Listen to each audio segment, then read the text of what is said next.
Hi guys, welcome to iSchoolConnect. As always, we are here to help you solve your study abroad queries. Without further ado, let me introduce you to Daniel to answer some very important asked questions about study in Australia. We have invited Daniel Lawrence with 6+ years of experience in study abroad field.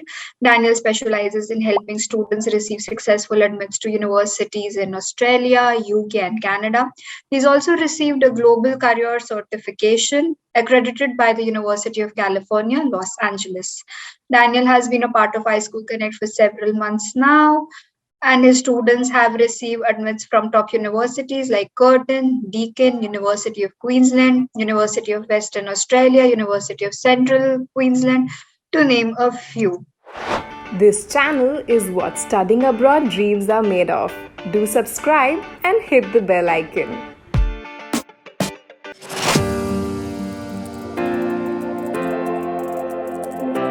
Hi, Daniel. Welcome on board. We are so glad to have you here today. We can quickly get started. We can start with your introduction and then we can take this ahead. Perfect. Thank you so much for having me. It is nice to be here. My name is Daniel Lawrence. I've been in the foreign education industry for a little more than 6 years now. I specialize in the countries for Australia mainly, and also UK and Canada. There is some knowledge of the other countries, but these are the countries of my expertise. These are the countries that I've kind of started my entire career with and have grown with. So that's it. That's about me.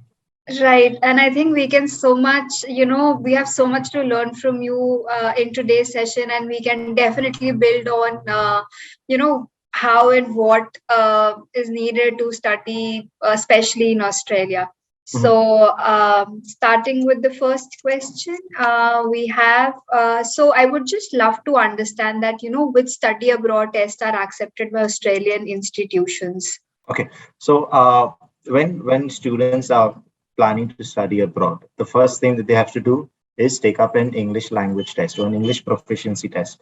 So Australia as a country accepts a number of tests, which includes IELTS, PTE, PTE academic, not the PTE general, TOEFL, CAE, which is a Cambridge-based exam, and also OET, which is an occupational English test. But this is mainly for students who are planning to study in the medical field.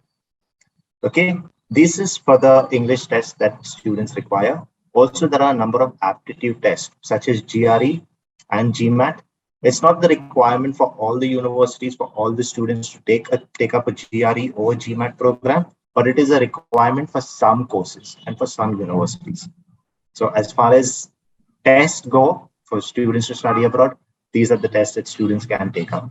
Right. And I think for IELTS also, that's an academic one and not IELTS academic.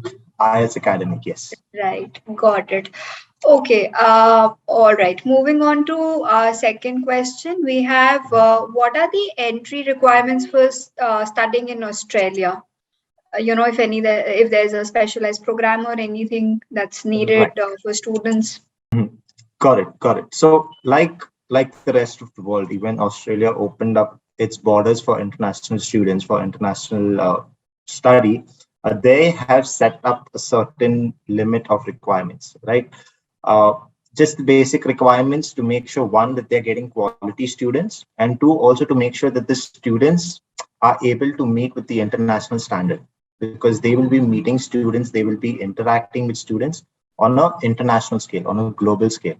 So in order to keep that limit, in order to keep the benchmark, the few basic requirements for undergraduate students, it's usually a 60% or equivalent in their 12th, irrespective of the field that they're studying. So science, commerce, arts, they have to get a 60% minimum. And their English course has to be an IELTS academic of 6.6 with no band less than 5.5. That is the basic minimum for undergraduate programs. Depending on the program, sometimes it differs. So certain programs like nursing, medical fields, physiotherapy, they have a higher English requirement. Okay, even at the undergraduate level.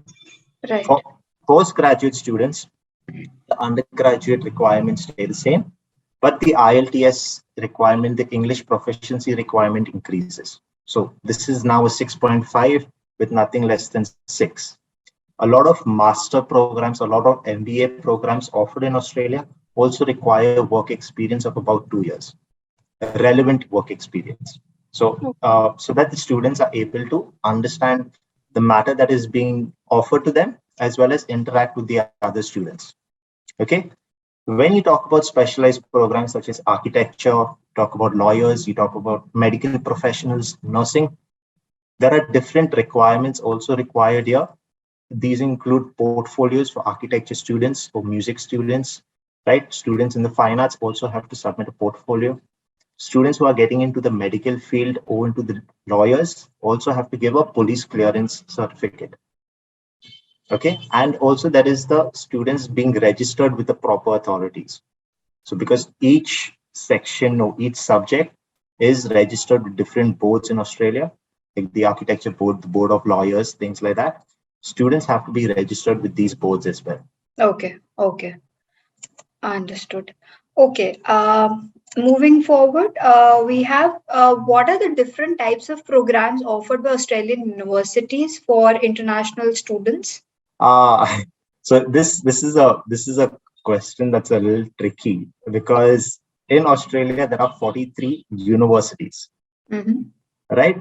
Along with the universities, there are also a number of institutions, there are a number of technical colleges, there are a number of vocational institutions as well, all of Okay, which offer programs for international students.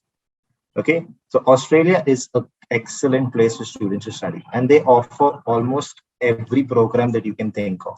So, Soumya, if there is a program that you want to do right now, or I yeah, want to take up right now, even at this stage, yeah, there are chances that you are going to find it in Australia. Okay, that's amazing. uh, but we'll just focus on the post-secondary programs that are offered post 12 standard.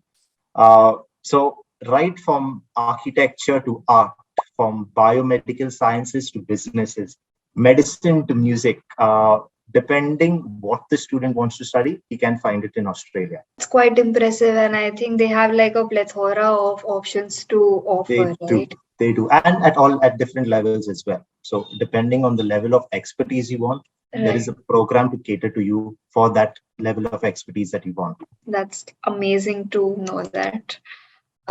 Okay. And if I were to ask you that, what is the average cost of studying in Australia? On an average, an international student, they usually look for programs that are going to give them the most value without having to spend in too much, right?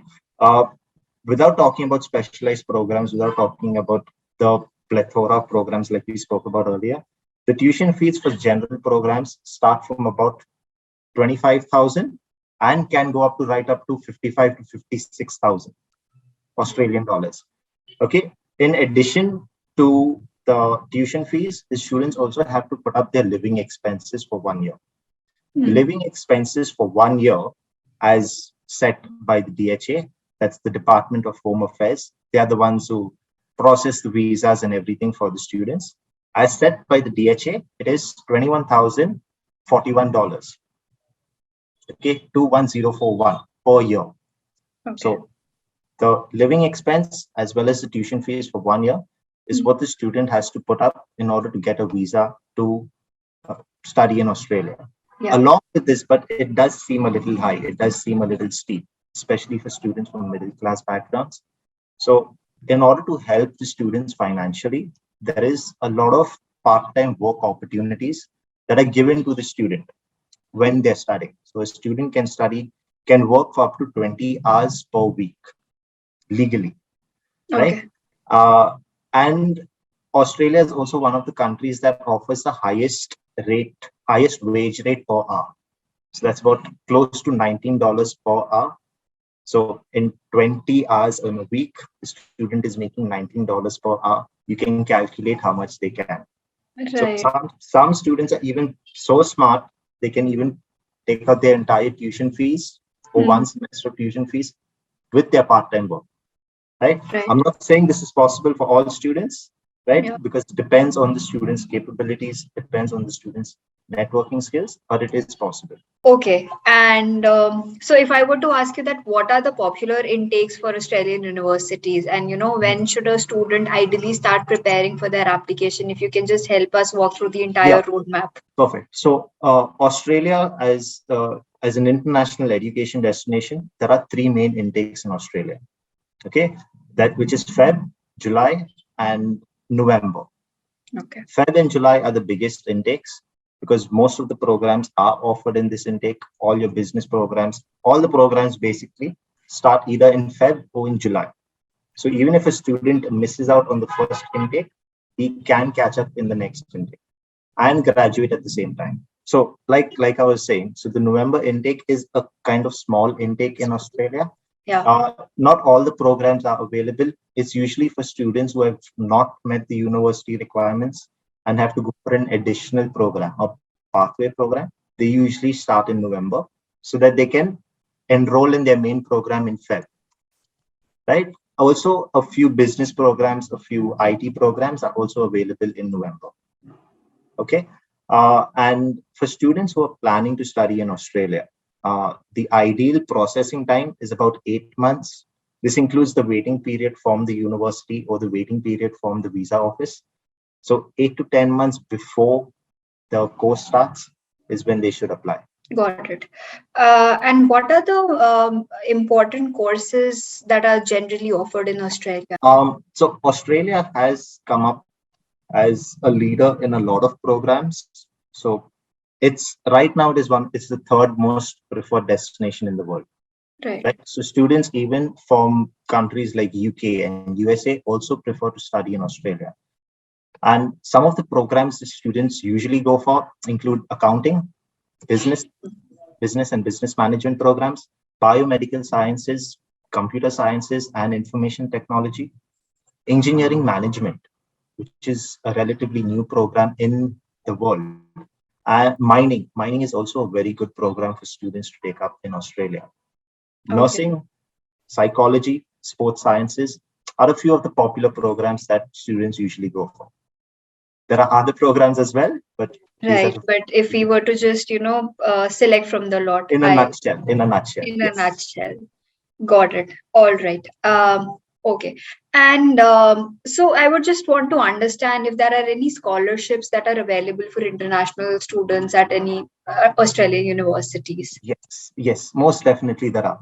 So because the Australian government has understood the importance of education, and they so Australia is a student friendly country as well. They encourage as many students to come into the country because it is also part of their economy, right? Australia depends a lot on international students to build up their economy. Okay. So because of this, in order to entice the students, there are a lot of scholarships, there are a lot of grants, there are a lot of bursaries introduced by the government and introduced by the universities itself. So most of the universities in Australia are are government funded. Okay. Okay. Because of this, there are a number of scholarships available for the student. Okay.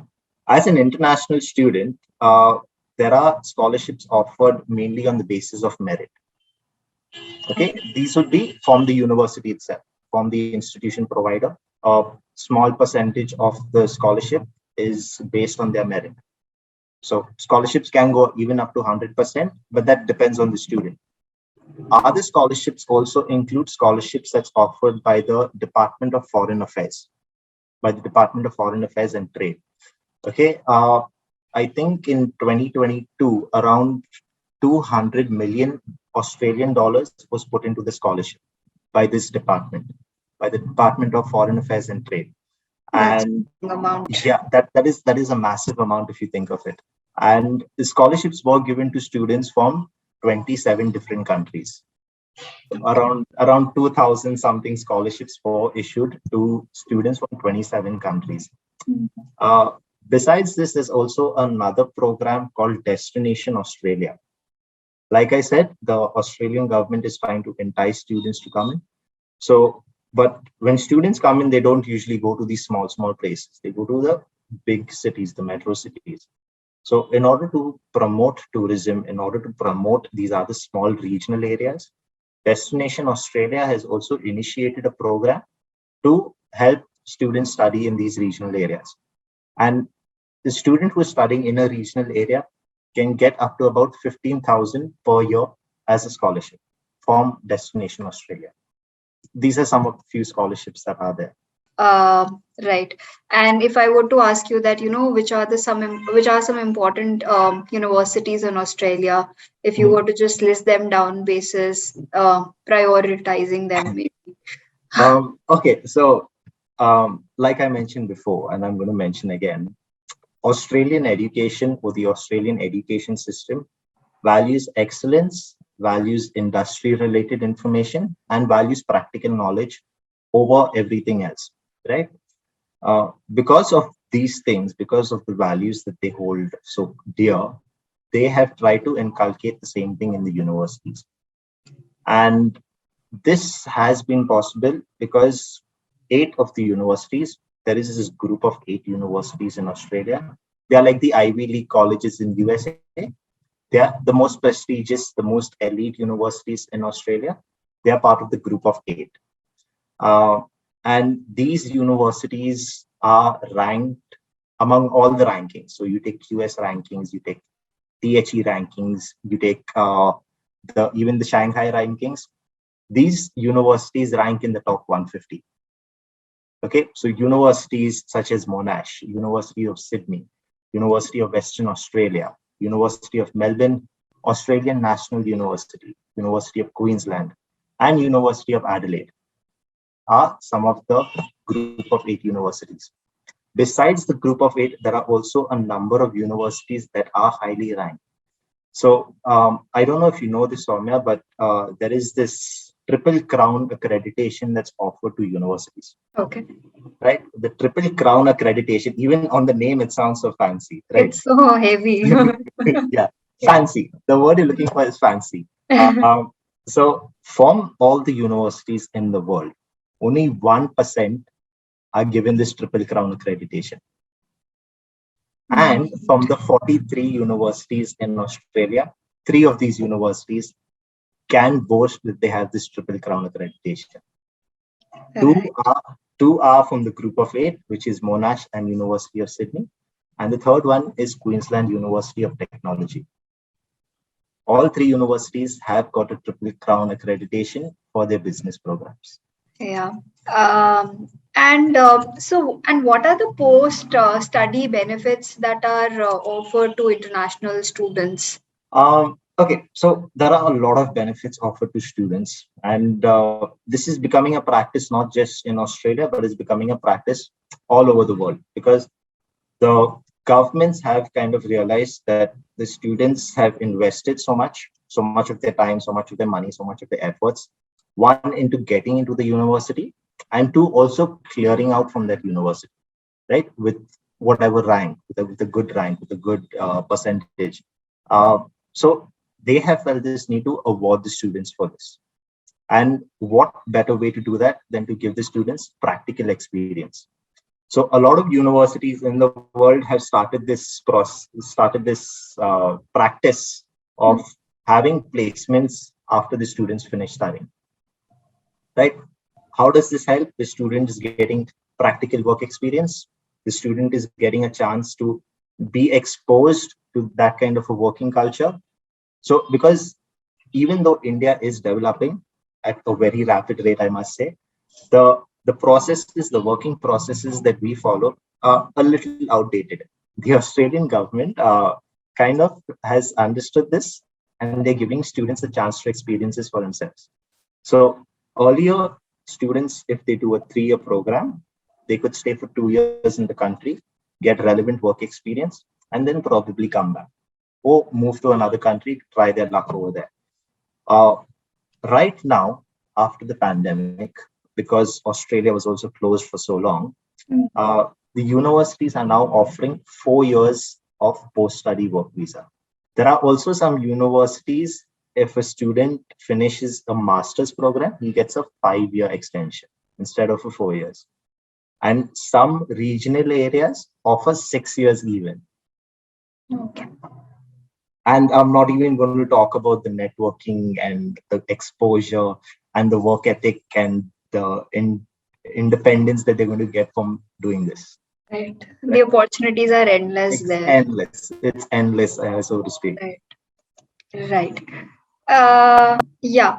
And then, so how does the procedure of applying the student visa in Australia, and what is the visa fees? Right. So, with at iSchool Connect, we will help the student for everything, right from looking at the university to putting up their visa application. So I think that is the easy way uh, to Go give it about out. it. Of course. But yeah, just tell the students that we are going to be doing everything, and we do. iSchool Connect does help the students for the entire process. But once the student applies to the university, right, they have to make sure that all their documentation is in place. So that includes the academic documents, the English proficiency exam. If there are additional requirements by the university, all that has to be cleared. Um, the good thing about Australia is they offer conditional offers to students. So students who are still currently studying, maybe in their last year, on their last semester, they have a chance to apply as well. Students who have not yet given their English proficiency exam can also apply to the university and they will get a conditional offer. Okay. Once the student gets an offer, there are two things he has to do. One, he has to make sure that there are no conditions on the offer. If there are conditions, he has to clear it up. As simple as that. Once the student clears up the conditions, they can make a payment to the university. So the payment is usually the first term fees. So instead of the entire year, the student can make half a year fees payment. Along with the payment of fees, there also has to be a health cover for the duration that the student is going to be staying there. Um, Once the student makes the payment to the university, he gets a COE. The COE is a confirmation of enrollment, right? Okay. This is basically a final acknowledgement by the university that the student is going to be studying with them. Once the student gets the COE, we'll give him the document checklist that is required for his visa, and we can put up the visa. So Australia doesn't follow the visa process like other countries. So for example, in UK and Germany, Canada, students have to go physically to the embassy to get or to the consulate to get their documents verified and things like that. Australia, the entire process is online. So the students fill up the online application form, the visa application form, or iSchoolConnect will fill up the visa application form for the student. The application fees for the visa is 630 Australian dollars for one student, right? The student wants to add a dependent to the list, that is also possible. So students who are under 18, maybe a guardian, married students, maybe their spouse, things like that. That can also be done online. So the entire process becomes very simplified. The student doesn't have any hassles about worrying whether he's going to get an interview slot, worrying whether he's going to make it on time to the embassy. All that is cut out. The student puts up an application, or the agent puts up an application for the student uh, on the uh, on the application portal, the visa application portal, and about 25 days post that, the student gets a visa as a mail. So completely hassle-free, student can sit at home and worry about getting a visa at home, and they get the visa directly on their mail. And when they're flying to Australia, they just need to keep a copy of their passport, their original passport, of course, a copy of their confirmation of enrollment, their COE letter, and a copy of their visa grant letter. All right. I think that was quite a detailed procedure. Okay, moving. Which is why I said iSchoolConnect will take care of everything. Definitely, definitely. Okay, moving forward, so I would just want to understand that can you help us name a couple of cities that students generally prefer to study and benefits of studying in those particular cities? The Australian government is encouraging students, more and more students, to come in every year. Uh, if you look at Australia on the map, Australia is an island, right? It is surrounded on all sides by water. So when students prefer to study in Australia, they prefer to go to places like Queensland, Victoria, Perth, right? Tasmania, which is a small island inside Australia as well. These are the general normal metro cities of Australia.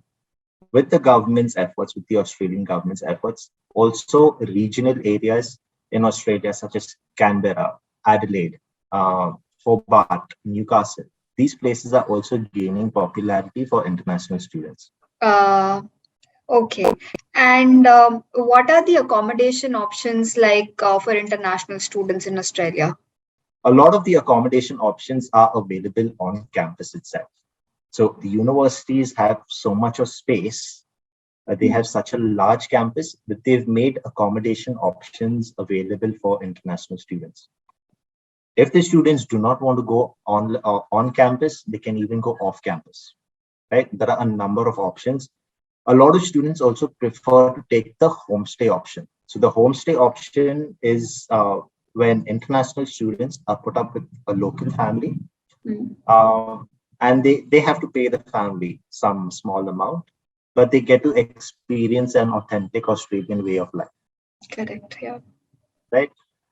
This is especially preferred by students who are still under 18, students who are kind of introverted and don't want to make too many friends at the university. They take the homestay option. There are also a number of websites that student can check out, like such as Urban Nest, Unilodge, Campus Living Villages. These are websites that also show students the different kind of accommodations that they have in different places. Okay, I think there's a lot that is to offer. And okay, and then just moving to our last question for today. Mhm. I would just love to understand if there are specific requirements for under 18 students looking to study in Australia. A lot of students who are going to study have already crossed the age of 18, Mm. right? But there are a few exceptional cases here and there where students are still not yet turned 18, and the Australian government welcomes them as well. So the first thing that these students need to do is when they're applying for their COE, they have to have their guardians or their parents sign the offer letter as well. Okay, stating to the university that they are aware that their child has applied to the university and is accepting the offer, and that the parents or the guardian take full responsibility for it. When the student receives their COE or the confirmation of enrollment, it is mentioned over there that the student is an under 18 and would require welfare arrangements. So, like when I was talking about the accommodation options, the part of the welfare arrangements is the student has to stay either with his guardian or his parent in Australia till they turn 18, or they are also supposed to stay with uh, somebody older, somebody responsible, to put it in a simple manner. So that is where the homestay option comes in. So a lot of international students who are under 18 prefer to take the homestay option till they are 18 and then they move to another campus. Understood. I think that's about it from my end for today. It was a very informative session. We are so, you know, well informed and we have like a comprehensive approach. And we know that, what a student must go through and do as a prerequisite to get enrolled for any universities in Australia, and also what that country has for them to offer. And I got to learn so much as well. So yeah, I'm if glad. I'm I glad. happen to go to Australia, definitely iSchoolConnect, and then you who's going to help me out in a Awesome. It would be hassle-free my pleasure. process. It would be my pleasure. Absolutely. Right. All right. Have a great day. Thank you so much for catching up. Thank you so Thank you. much. Thank you so much. Have a nice weekend as well. Bye bye. Thank you. Bye bye. Bye.